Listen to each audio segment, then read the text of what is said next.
오늘 함께 나눌 말씀은 시편 33편 11절에서 22절의 말씀이 되겠습니다. 시편 33편 11절에서 22절의 말씀. 오늘 성경 통독 범위는 31편부터 33편을 읽으시면 되겠습니다. 시편 33편 11절부터 22절 말씀을 봉독하겠습니다. 여호와의 계획은 영원히 서고 그의 생각은 대대에 이르리로다. 여호와를 자기 하나님으로 삼은 나라 곧 하나님의 기업으로 선택된 백성은 복이 있도다. 여호와께서 하늘에서 굽어보사 모든 인생을 보살피심이요 곧 그가 거기 거하시는 곳에서 세상의 모든 거민들을 굽어 살피시는도다. 그는 그들 모두의 마음을 지으시며 그들이 하는 일을 굽어 살피시는 이로다. 많은 군대로 구원하는 왕이 없으며 용사가 힘이 세어도 스스로 구원하지 못하는도다. 구원하는 데 군마는 헛되며 군대가 많다 하여도 능히 구하지 못하는도다. 여호와는 그를 경외하는 자 곧 그의 인자하심을 바라는 자를 살피사 그들의 영혼을 사망에서 건지시며 그들이 굶주릴 때에 그들을 살리시는도다. 아멘. 시편 33편의 말씀은 우리가 시편 32편과 관련돼 있는 말씀입니다. 이 부분은 사무엘하 11장부터 12장에 해당되는 말씀을 배경으로 하고 있는 내용인데 찬양에 관한 내용입니다. 32편 11절 마지막 절에 너의 의인들아 여호와를 기뻐하며 즐거워할지어다. 마음이 정직한 너희들아 다 즐거이 외칠지어다. 그것으로 끝나죠. 그런데 33편 1절에 너희의 의인들아 여호와를 즐거워하라. 찬송은 정직한 자들이 마땅히 할 바로다 하면서 32편의 11절과 33편의 1절의 말씀이 같은 맥락의 내용이라고 볼 수 있겠습니다. 33편도 다윗이 쓴 시로 볼 수 있고 언젠가도 말씀드렸다시피 이 32편의 맞쓰길이라고 하는 이 내용, 특별히 하나님 앞에 어떤 계기를 가지고 그 기억을 되살려서 하나님 앞에 찬양을 하는 대표적인 시를 말씀을 한다고 설명을 드린 적이 있는데 오늘 그 내용을 말씀을 하고 있습니다. 참 찬양이 노래가 그렇게 그냥 쉬운 것 같지만 늘 어제도 설교 때 말씀드렸다시피 마음에서 우러나지 않으면 쉬운 일이 아닌 거죠. 습관적으로 흥얼거릴 수는 있지만 그러나 그 마음에 그런 노래를 하고자 하는 또 노래에 대한 감흥이 없으면 사실 쉬운 일은 아닌 것이죠. 그래서 어떤 때 부목사 때는 참 그런 철없는 생각을 해봤습니다. 전도사 때는 그 특성 못하나 특성 그거 노래를 잘하든 못하든 하나님을 사랑하면 할 수 있는 거지 그거 가족끼리 나와서 특성하라는데 그렇게 힘들어하나. 그때는 그게 이해가 안 됐습니다. 근데 지금 조금 시간이 지나서 보니까 기도만큼 힘든 게 찬송이더라고요. 일단 체력이 딸려서 힘들고 또 하나는 그럴 마음이 없어서 못하고 이 두 가지인 거죠. 그거를 옛날에는 혈기왕성할 때는 몰랐습니다. 호흡이 길고 그리고 박자 감각이 있고 그럴 때는 찬송이 쉬워 보였는데 기도보다 더 힘든 게 찬송이더라고요. 제 셋째가 성악을 하는데 그 노래에 대해서 가끔 물어봅니다. 어떻게 하면 노래를 잘할 수 있느냐 그랬더니 그 친구가 하는 말이 마음을 실어하면 됩니다. 마음을 실어서 노래를 하면 됩니다. 근데 그게 하는 게 어떻게 하는 건데? 그랬더니 진심으로 하면 됩니다. 진심으로 하는 게 뭔데? 그랬더니 소망을 갖고 하면 됩니다. 그러는 거예요. 마음을 실어서 담아서 진심으로 소망을 갖고 해야 된다고 하는 그 말이, 기쁨으로 해야 된다는 말이, 그게 얼른 와닿지가 않는 거죠. 얼마나 어렵습니까? 마음을 담기가 얼마나 어렵고, 그리고 그 찬양을 하기 위해서 진심을 다해서 하는 것이 얼마나 어렵습니까? 또한 즐거운 마음으로 소망을 갖고 한다는 것이 얼마나 어렵습니까? 그래서 찬송은 하나님이 됐든 유행가가 됐든 특별히 하나님과 찬송의 관계에 있어서 하나님에 대한 은혜가 없으면 불가능한 것이죠. 흥얼댈 수는 있지만 진심으로 찬양할 수는 사실 힘든 일인 것이죠. 근데 다윗은 오늘 1절부터 이야기하기를 찬양은 누가 하는가? 의인이 한다. 정직한 자가 한다. 그렇게 이야기를 합니다. 도덕적으로 의인이요 정직한 자의 뜻이 아니겠죠. 그것은 하나님과의 관계가 바른 사람을 의인으로 얘기하는 거죠. 뭔가 하나님께 받은 바 은혜가 있기 때문이죠. 찬양할 수 있는, 찬양하지 않으면 안 되는 하나님과의 깊은 교감이 있는 사람이 찬양을 한다고 이야기를 하고, 2절에서는 자기는 수금으로 찬양한다. 사울을 정신병에서, 악령에서 건져주었던, 요즘으로 말하면 음악 치료사의 역할을 했을 때 썼던 그런 악기 중에 하나인 수금으로 찬양을 하게 되죠. 시편 150편 시편의 마지막 부분에 보시면 이 수금 외에도 여러분 잘 아시는 나팔이 있고 소고가 있고 퉁소가 있습니다. 요즘으로 말하면 관악기죠. 이게 통으로 돼서 부르는 그런 모든 악기를 동원해서 하나님을 찬양한다. 그렇게 되어 있습니다. 3절 말씀은 우리의 시선을 끌기에 아주 충분한 표현인데요. 두 가지로 이야기를 합니다. 새 노래로 찬송하고 아름답게 연주한다.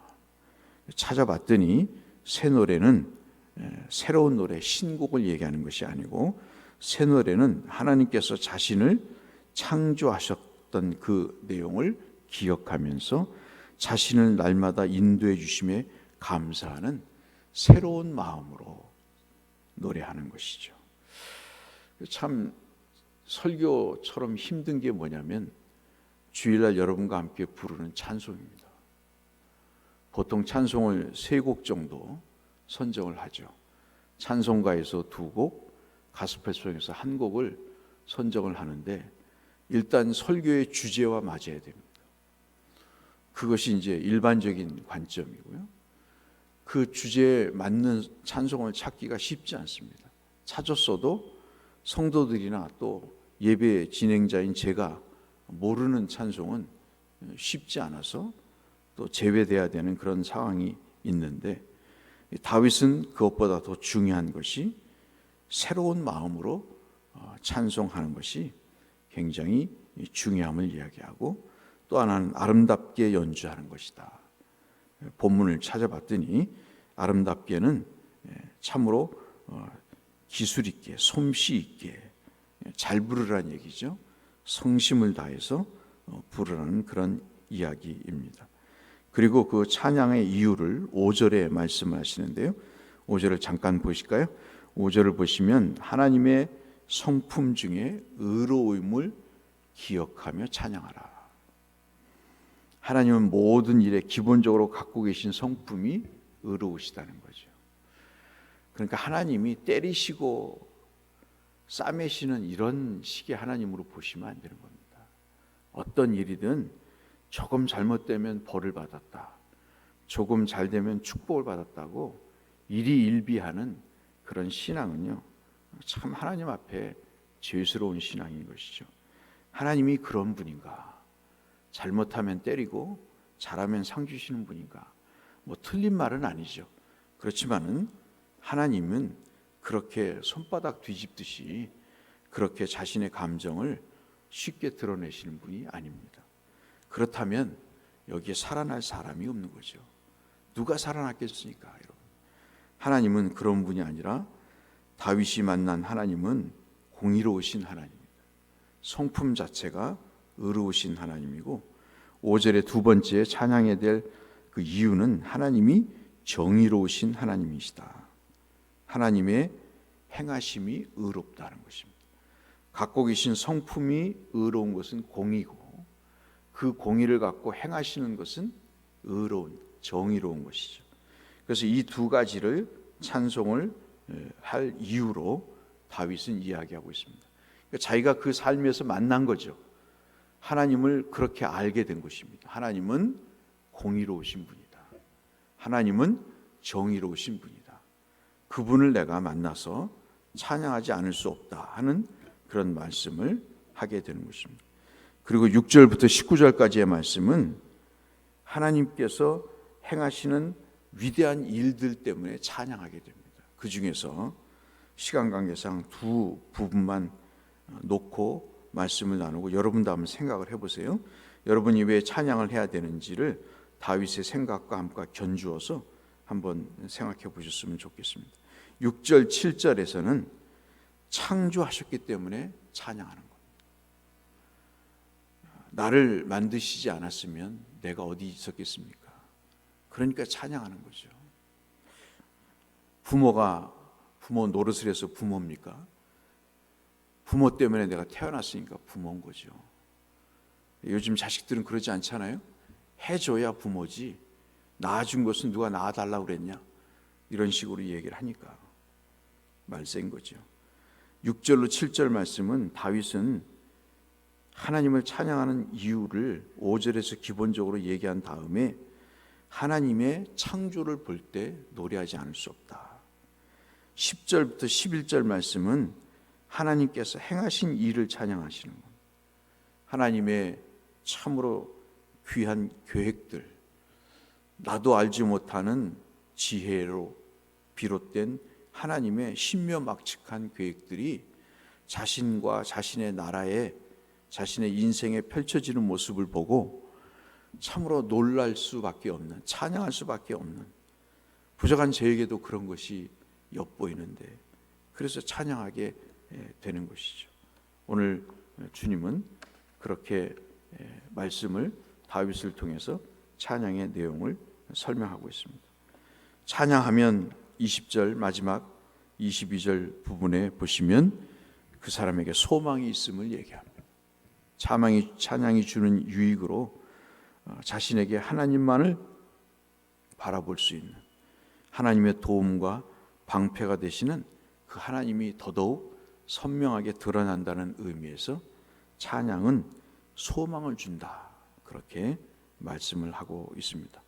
오늘 하루도 여러분과 제게 베푸신 은혜를 기억하시고 또 다윗이 얘기했던 찬양할 수밖에 없는 이유들을 한번 이렇게 마음으로 생각하시면서 저와 여러분이 가장 좋아하는 찬송으로 하나님을 찬송하시는 하나님을 찬양하는 하루가 되시기를, 그래서 그 찬양 가운데 소망이 더욱더 가득하시기를 주의 이름으로 축복합니다. 거룩하신 아버지 하나님, 찬양이 식어가는 세상에서 하나님 우리에게 찬양할 수 있는 하나님을 발견하게 하시고 그 이유와 그 찬양이 주는 분명한 주의 유익을 생각하며 나를 창조하시고 나를 구원하시고 나를 완성해 가실 거룩하신 하나님, 공의로우신 하나님을 찬양하는 하루가 우리 남은 여생이 되게 하여 주옵소서. 예수님 이름으로 기도드렸습니다. 하늘에 계신 우리 아버지, 아버지의 이름을 거룩하게 하시며 아버지의 나라가 오게 하시며 아버지의 뜻이 하늘에서와 같이 땅에서도 이루어지게 하소서. 오늘 우리에게 일용할 양식을 주시고 우리가 우리에게 잘못한 사람을 용서하여 준 것 같이 우리 죄를 용서하여 주시고 우리를 시험에 빠지지 않게 하시고 악에서 구하소서. 나라와 권능과 영광이 영원히 아버지의 것입니다. 아멘. 오늘도 복된 날이 되시고 형통하신 날이 되시길 바라면서 우리의 중보가 필요한 영혼들, 또 우리의 기도 제목을 갖고 주님 앞에 나가며 기도하겠습니다. 함께 기도하겠습니다. 감사하신 아버지 하나님, 고맙고 감사합니다. 오늘 하루도 살려주시니 감사합니다. 하나님의 목적과 사명을 따라, 섭리를 따라 살아가는 하루가 되게 하여 주시고, 이미 하루의 첫 시작을 말씀과 찬송과 기도로 시작했사오니 주 하나님 주신 말씀을 기준으로 푯대로 삼아 오늘도 하나님을 찬양하며 그 하나님의 창조와 구원과 행하신 모든 일들을 기억하며 우리의 입술에 찬양이 있는 날이 되게 하여 주옵소서. 찬양을 받기 합당하신 하나님, 우리의 찬양을 통해 하나님의 영광과 이름이 높임을 받게 하옵시고, 하나님 우리의 찬양이 깊어질수록 하나님이 도움이 되시고 방패가 되어 주신다는 다윗의 고백처럼 저희들의 삶의 소망이 찬양을 통해 더욱더 충만해지게 하여 주시옵소서.